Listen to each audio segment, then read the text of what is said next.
Hey everybody, it is Sunday morning and we are going to take another impromptu trip around the world. I'm not really sure what I got going on today, but I feel like we got some stuff to cover and get caught up on this week, so we're going to get that out of the way first, and then any additional videos I shoot can be published later. So make sure you're subscribed and you won't miss anything else I got coming up, because you never know what it's going to be with me. To start this week's trip, we're going to start here at the waterfall where we normally do, and the only thing I've really got going on in the waterfall this week is yet another leak. Well, I did have a leak. I think I've actually cleared this one up, and I cleared it up the way I usually clear up the leaks in this tank, which was by doing nothing at all.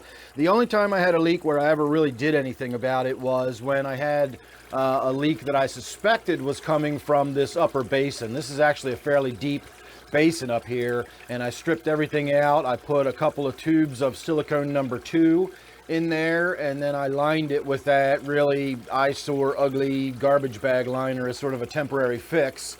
You can even still see the duct tape I've got holding the garbage bag on there. So the silicone, more so than the trash bag, actually is what stopped that leak, because that did seal it up and it worked just fine after that.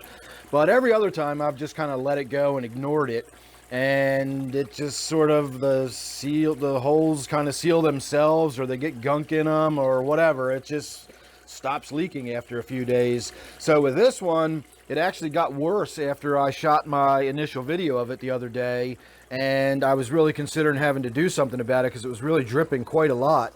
I angled the fan downwards. I have a fan in this room that just blows continuously, so it just circulates the air and it doesn't get all humid and stuffy in here. And once I angled the fan down and it started sort of blowing on this area and drying it up, it dried everything up. This had water dripping into this. This was filled. It was overflowing and filling this tray up. That had water dripping into it. All the wood was soaking wet, and it's all just dried up. The only moisture I found this morning is a couple little drops of water are still up here, and that's where it was really, really leaking from, as far as I could tell the other day. So once again, the good old tried and true method of doing nothing at all seems to have worked, and I'm not really having any more issues with the leak. I am still probably going to attempt to redo this and rebuild it. This was kind of, again, a sort of a slapdash. I threw it together, didn't really know what I was doing or how to go about doing it.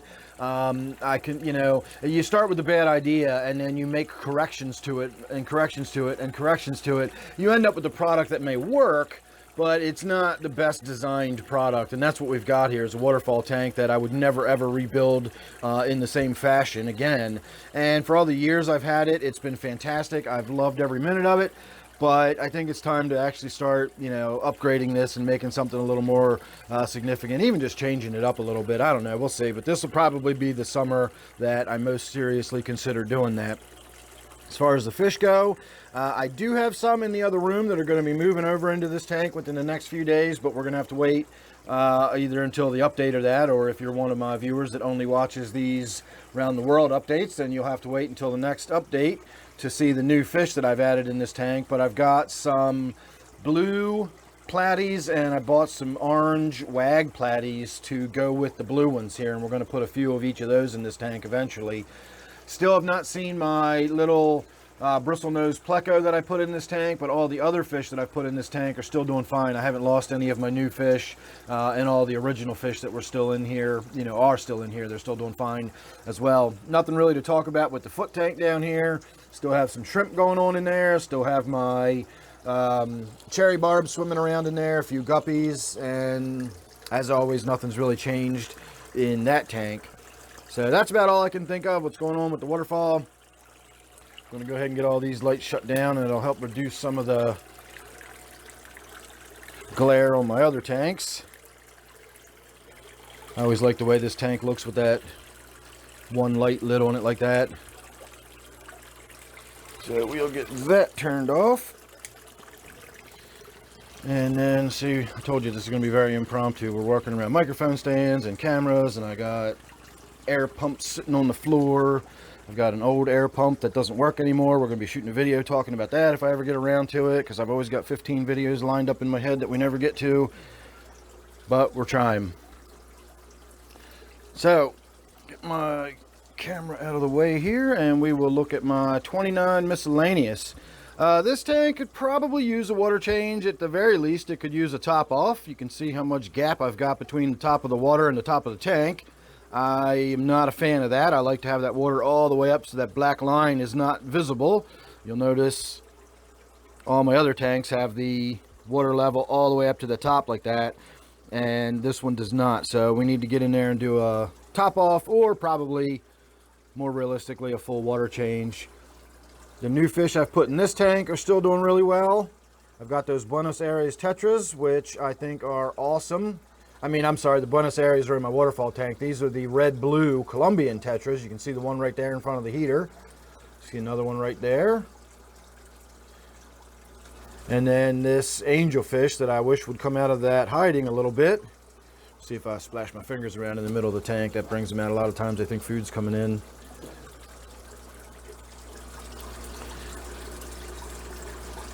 Or not.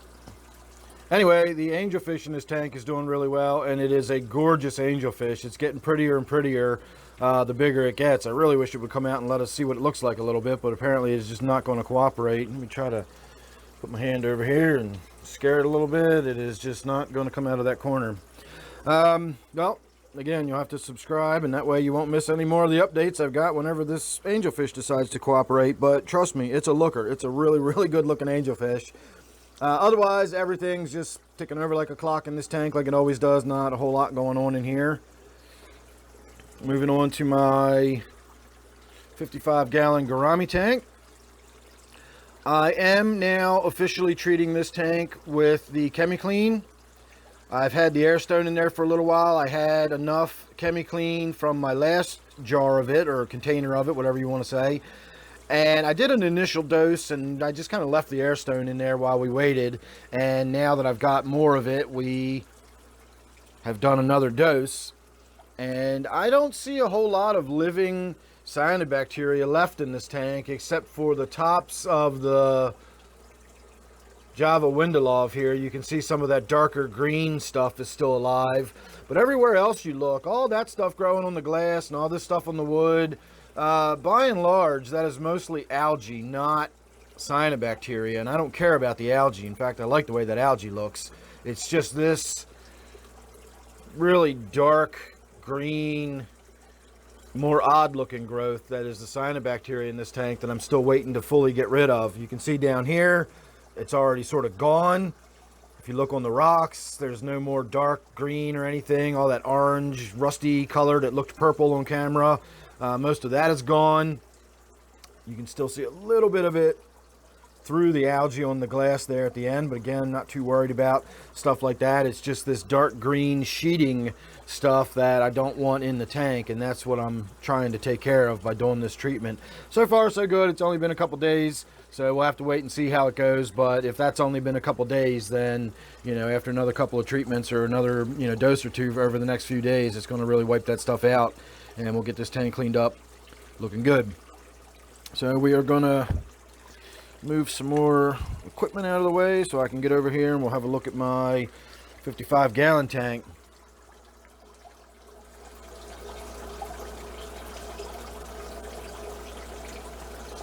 That is the mouth of my pleco.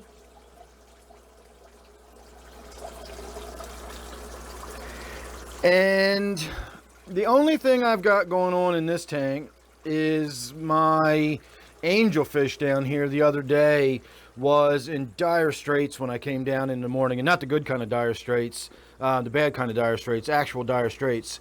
And I did about a 25% water change, and I noticed an immediate improvement in its health, but it only improved by about 25%. It looked better, but it was far from looking good. And so I did another water change, and I did about a 40% water change, and that got it back to mostly there. It was trying, you know, it was upright, it was swimming around, it was doing its thing, but then it would still kind of curl up and go to the bottom. And so I did a third water change of about 40% again, and within a couple of hours, the fish was right as rain. Looked perfectly normal, is behaving perfectly normal, and has been ever since. I have done one additional water change since then. I did shoot a video. I talked about it. I talked about the water hardness. I talked about the pH. Honestly, I was just kind of grasping at straws. I was trying to think of something that might have been causing the fish's behavior like that. I have no idea, honestly, why the fish was behaving like that. I've never experienced anything like that before. Every time I've seen a fish that looked like that, it was on its way out the door. No amount of water changes were going to bring it back. And in this case, it immediately brought it back. I mean, it was just no fuss, no muss. I did some water changes and it got better by that afternoon. And so I don't know what would cause the fish to react that rapidly. One person suggested septicemia. I would say that was reasonable right up until the point of the way it recovered. The way it looked prior to it definitely looked like septicemia, which is an infection in the blood. But as you can imagine, if you've got a blood infection, they don't just clear up with the water change in a couple of hours. Blood infections are bad, and you usually have to treat with powerful antibiotics, and it takes time. The idea that I did a water change and the fish's blood infection went away in a matter of a couple of hours just doesn't sound realistic. So I'm kind of ruling out the septicemia. I really don't suspect it had anything to do with the water hardness or anything. The nitrate level was high, but it wasn't that high, and it's certainly nothing that this fish hasn't experienced throughout most of its life. None of the other fish in the tank were reacting adversely. It was just this fish.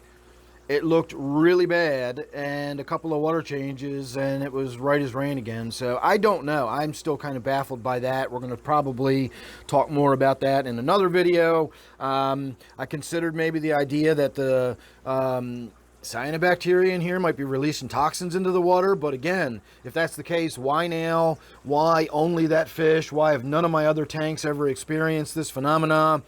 It just, none of it adds up. I have no idea why that fish was doing what it was doing, but I'm really glad it's recovered. It's one of my favorite fish, and I've had it for many, many years. It's going to be a sad day when that one goes. That is a green giant angelfish, and I know it kind of looks like a turquoise blue, but that is actually sort of a green color when you see it in the right light. But it also looks blue when you see it in the right light too. So just a fantastic fish. Love it all the way around. Anyway, the other thing I wanted to talk about in this tank is I am still planning on getting in here. I've been talking about it forever. We're going to cut some of this Anubias way back. I already got in there and raked a bunch of Java moss out. You can see all that stringy stuff through there. Once you get your eye in, you start seeing it everywhere. That's not roots. Well, some of it is, like this is roots. But not all of that is roots from the Anubias. A lot of that is that Java moss that gets in the tank and is just growing everywhere. I have a love-hate relationship with that stuff, kind of like duckweed. Anyway, if you look at the cyanobacteria in this tank, look how gone it is. I know if you're not familiar with this tank and you're a fairly new viewer or something, you might say that like that's your idea of gone. But if you saw this tank 4 or 5 months ago, it looked like somebody had poured a bucket of green paint. It just had a green carpet over everything with that green cyanobacteria, and I've been doing nothing at all except kind of waiting to see what happens with this tank. In fact, I let it go longer than I should have with the water changes, as we just talked about with my angelfish here, and yet doing nothing. And look how much that cyanobacteria is just going away on its own. So I'm a firm believer in less is more when it comes to fish tanks. I often say that the way I'm going to deal with issues is by doing nothing at all, just sitting and waiting and watching. And I'm telling you, more often than not, things work themselves out and clear themselves up, and your tank will find its own balance and come back into being normal. You got to be patient, and you got to mind, not mind your tank having stuff in it for 6 months while it sorts itself out. But a lot of times it will just sort itself out. Now, of course, I am still going to get in here and we're going to make some changes. I want to modify the scape a little bit. I want to cut some of that Anubias back. Maybe put a little more woodwork in there. I don't know, but we're going to get into this tank one of these days. Moving on to my 40 breeder. We're going to make this one brief because nothing at all has changed in this tank since last week. Still looking pretty good. I did the cyanobacteria treatment in here. If you'll remember, it got most of that stuff cleared out, and now the tank is just kind of working its way through all the remaining dead crud and growth and stuff that needs to get worked out of there and cleared out. But the plants seem to be recovering. They're greening up again. I'm getting nice new green growth on the tips of everything. Of course, everything is really compacted and dense. Again, this is an Anubias that's 7 years old now or something, and it's that compacted. That's Java Fern right there. That's about 7 years old, and it's just still growing almost like a dwarf. That is another Anubias that is about 7 years old and is just growing like a dwarf. And then, of course, we get down here again to all this Java that's just all sort of compacted. Not really sure why that is in this tank, but I've got really, really dense, compacted growth in here. Look at the size of that Anubias compared to what the Anubias looks like in some of my other tanks. And that's the same. This is a fairly new addition. This one's only been in here for a couple of years. And it looks like that, and I've never trimmed that back. So after a couple of years in this tank, it still just looks like that. Not for lack of light either. This tank is one of my more seriously lit tanks. In fact, that one light is kind of in the back right now. Should be sitting up on this section to light the tank up like that. So I've got two 30-watt LED shop lights on one little 40-gallon tank. It's not a lack of light causing my plants to grow dwarf. If anything, it's an excess of light. Usually a plant that's searching for light will grow and stretch and all that. A plant that's got excessive light will become much more compacted and dense because it simply doesn't need to expend a lot of energy on growth. And you know, if you think about the leaves as solar panels, if you're getting all the energy you need by putting out these little tiny solar panels, why would you spend the effort of making really large solar panels when you're collecting all the light you need on these little tiny ones? So plants that get flooded with light tend to compact more than overgrow, oddly. So that could be why, you know, this tank is so compacted like that. I've always kept a lot of light on this tank. So that's that tank. Now we move on to my other tank that we need to talk about for a little while. And that is my 125-gallon New World tank. At this point, I'm honestly not sure if I'm dealing with a bacterial bloom, an algal bloom, or both. There's no law that says you can only have one of those at a time. I very well could have algae growing in the water and the water turning green at the same time I'm having a bacterial bloom. So the reason I'm saying it like that, though I'm a little confused about it, was I did a water change, a big water change. I messed with the filter. I took a bunch of the biomedia out, assuming that the tank itself had plenty of biomedia within the tank to sustain it. And I still stand by that. It really should have. I didn't remove all of the biomaterial. All I removed was the plastic pot scrubbies that you can get at the dollar store. I had a bunch of them in there, and I took a bunch of them out. And so I left in the plastic balls that are like multi-sided balls. They have all the little holes and everything through them. I have a bag of those in there in one tray. I've got another tray that's got a bag of ceramic rings in it. I left that intact. I just took out the tray that had the pot scrubbies in it, and in its place I put a bag that's got some it's called poultry grit. It's crushed coral and crushed oyster shell. And initially when I turned the filter back on, I got all the milky cloudy water coming out of the filter, and that was from the oyster grit. I've done enough water changes now that the cloudiness should have gone away from that, and yet I'm still cloudy. And when I waited last time to see if the cloudiness would go away, after about a week, it was definitely beginning to take on a green tint to the water.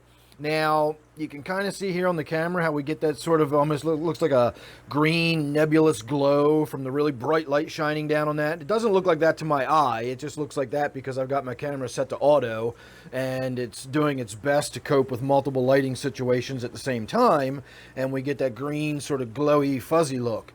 It's possible that if you've got cloudy water and you've got all that green plants with all that bright light, and of course I got all that light shining down through all that green duckweed and through all this green, you know, maybe the cloudiness was sort of diffusing that green glow and giving the tank a sort of greenish appearance, because I did another water change and now we're back to having water that looks cloudy, but it doesn't look green anymore.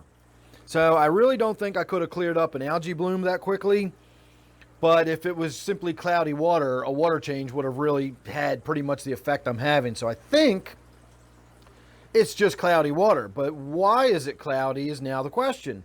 If it was a bacterial bloom, it should have worked itself out by now. They generally don't last more than a week to 10 days, and it's been a few weeks now. It's been at least 2 weeks, maybe even longer than that, and we're still dealing with water that's this cloudy.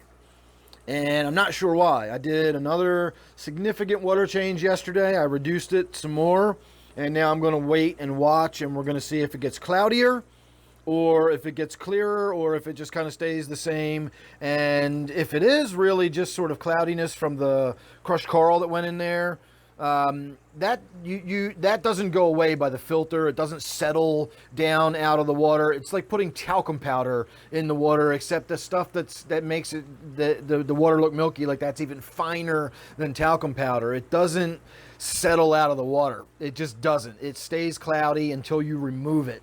So if that's what's making it cloudy, it's literally just going to be a series of water changes until eventually that cloudiness goes away. That's what I'm hoping for at this point. But right now we're going to wait, we're going to watch, we're going to give it a few more days, see what happens, and then we'll just go from there.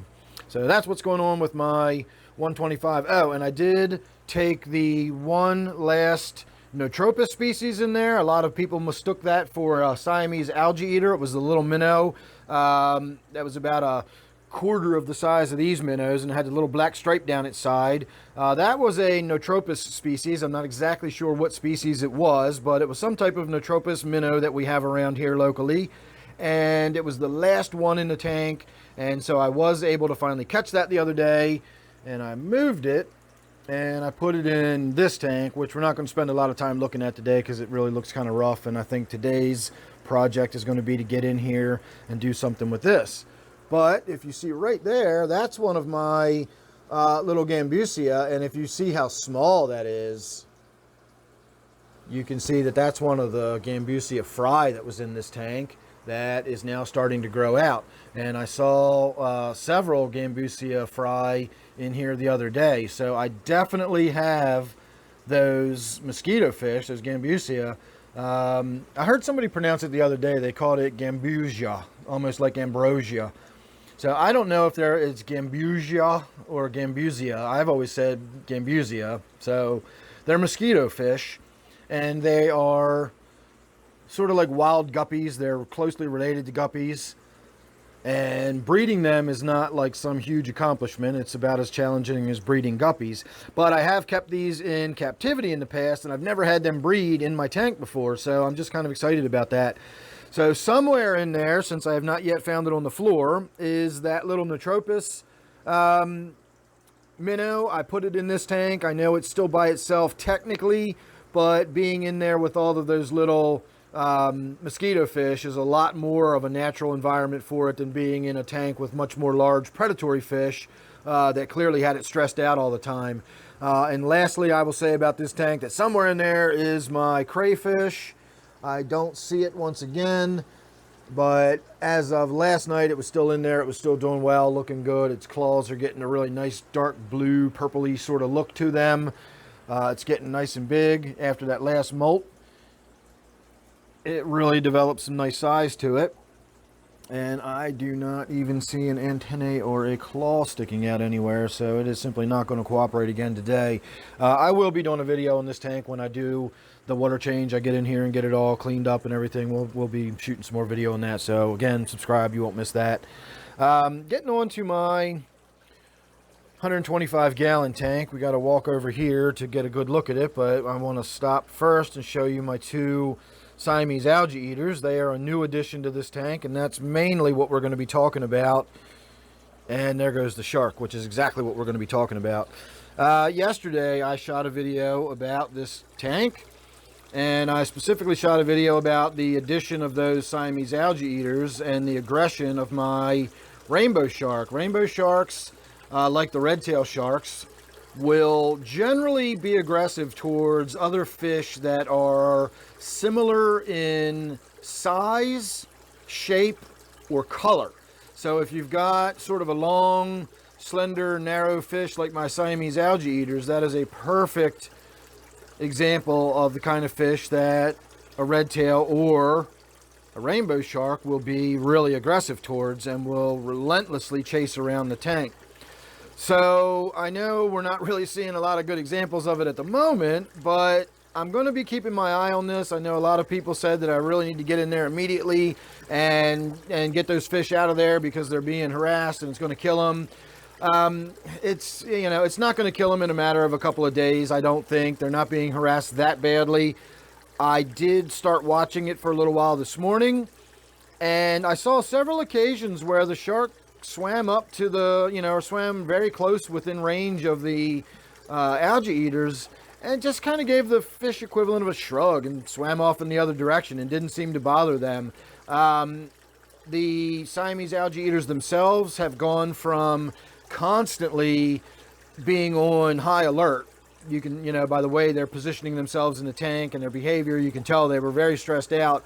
I saw them several times this morning lounging around, lying on the leaves, and there was a couple times where they were in there sort of, if you've ever seen the Siamese algae eaters, they sort of dance with each other. I don't know if they're playing, I don't know if they're competing, showing off for each other, but they will sort of dash and dart and dance around each other and sort of jostle for position. Almost kind of looks like the fish version of roughhousing or goofing off or something like that. But I had not seen any of that behavior since putting them in the tank. They always just stayed on high alert. And today, on a couple of occasions, I have actually seen them in there doing that sort of playful like behavior. And again, I've also seen a couple occasions where the shark just kind of ignored them.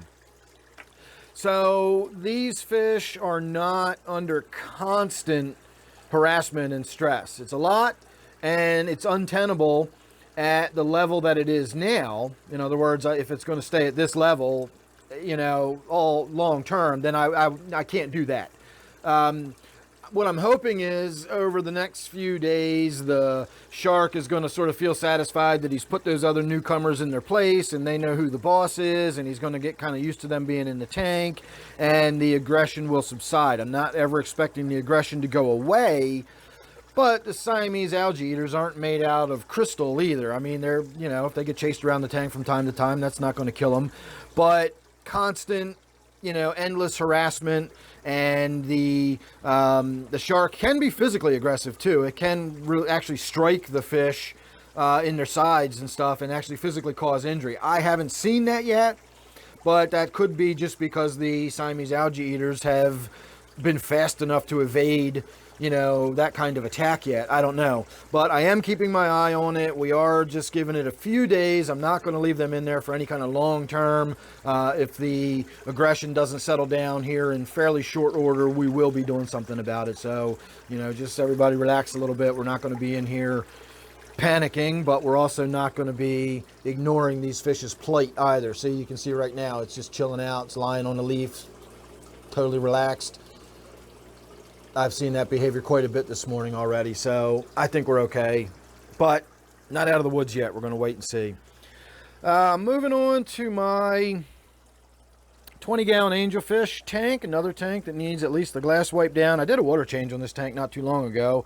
I just didn't bother to wipe the glass down because honestly, I don't really spend a lot of time looking at this tank anymore. Not a lot going on in it, and I think I've kind of decided it's time for a reworking of this tank too. One of my problems in here is that I get very, very little water circulation. It just doesn't flow around the tank, even when I let the water level get way low like this, because the idea of the waterfall is sort of gravity assist. It's adding a little energy to that water, so when it hits, you know, it plunges in and swirls around, and I get a little more circulation than simply having the water flow gently straight out from the, you know, from the mouth of the filter there.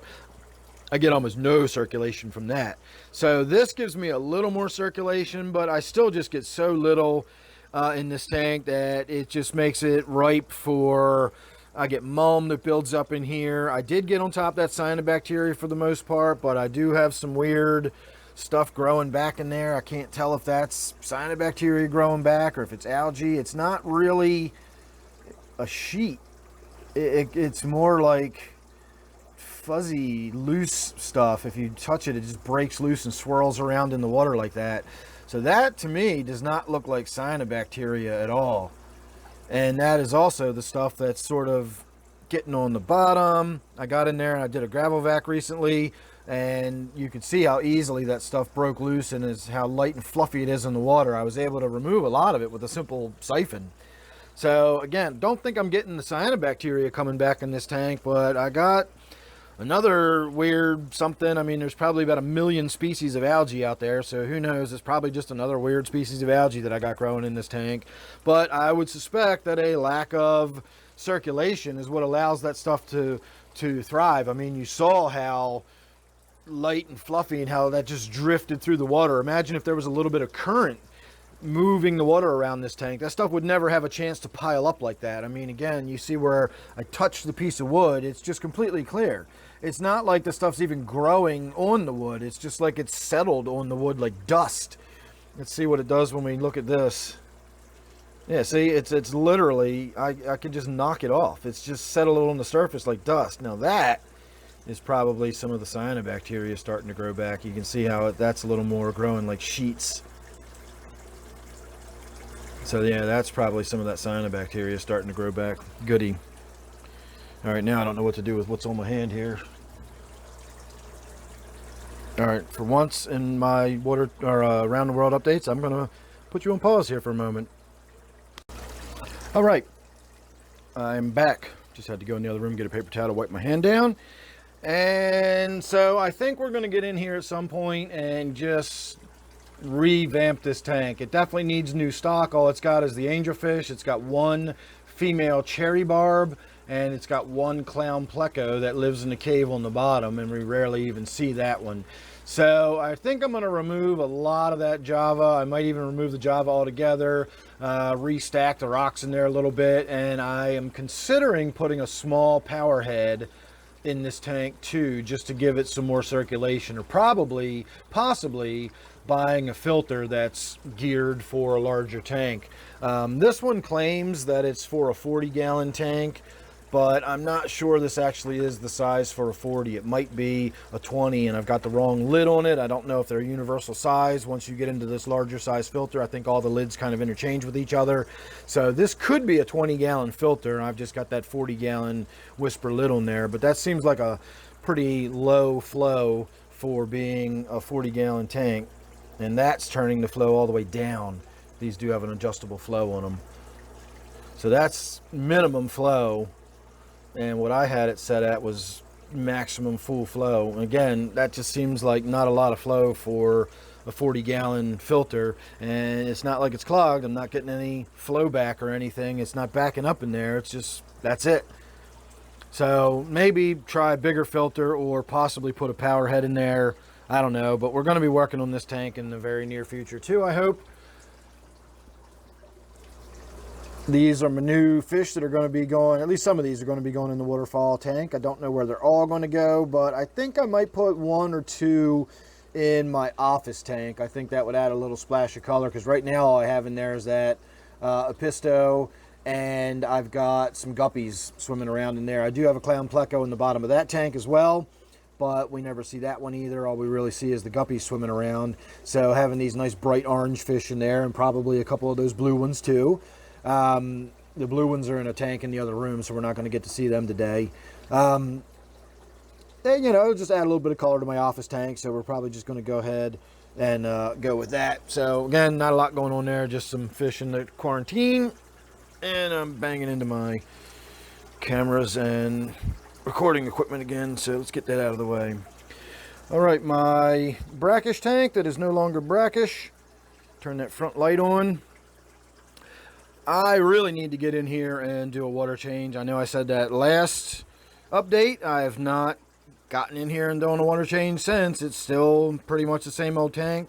Everything is the same, hasn't changed. Butterbean is still doing well. Looking good. You can see his nice bright white belly, although it is darkening up a little now that I turned the light on and kind of freaking him out a little bit.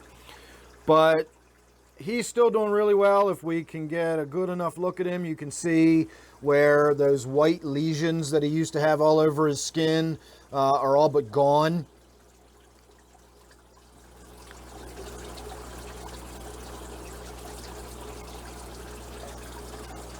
So I have definitely decided that for all the years I talked about how these fish really need to be in brackish water, I was definitely wrong.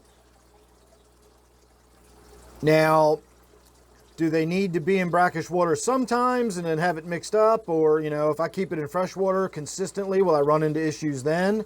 Because that was my problem before. I kept it in the same consistent salinity year after year.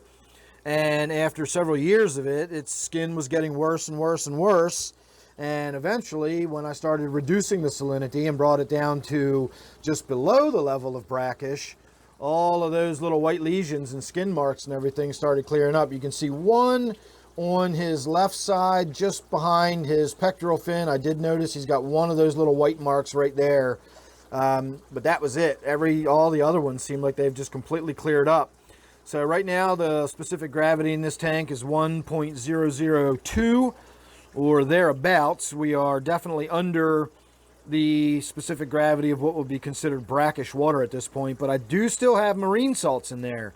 I do take my tap water and then I add a little bit of the instant ocean. I'm just not adding enough to get it up to where it's considered brackish water anymore. We're staying down in that slightly less than brackish, but I am adding all of those marine salts and marine minerals and everything into this water. So the fish does have good mineral rich water.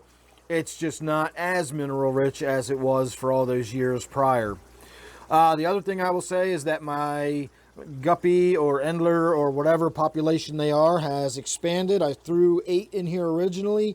Last time I counted I had 10. And the 10th one was a teeny tiny little baby newborn fry. So I don't know if I've even gotten any more in there than that now, but that was about a week ago. I had 10. So we definitely have an increasing population going on in this tank. And I bought a female fancy guppy not too long ago. She's also in the other tank. And I think I'm going to keep her in the quarantine tank until she starts producing some babies for me and I wind up getting some free guppies out of it. And we'll start putting some more guppies around in my tanks because I really, really like guppies a lot. We'll shoot a video hopefully one of these days where I just talk about how much I love guppies. I still haven't gotten around to talking about how much I love angelfish. I want to do that video. And if you stuck with me all this time, you get rewarded by finally seeing my new angelfish. At least a fairly good look at my new angelfish. The only problem with the angelfish, they always point directly at you and you never get a good look at what their body looks like. See if I can distract it.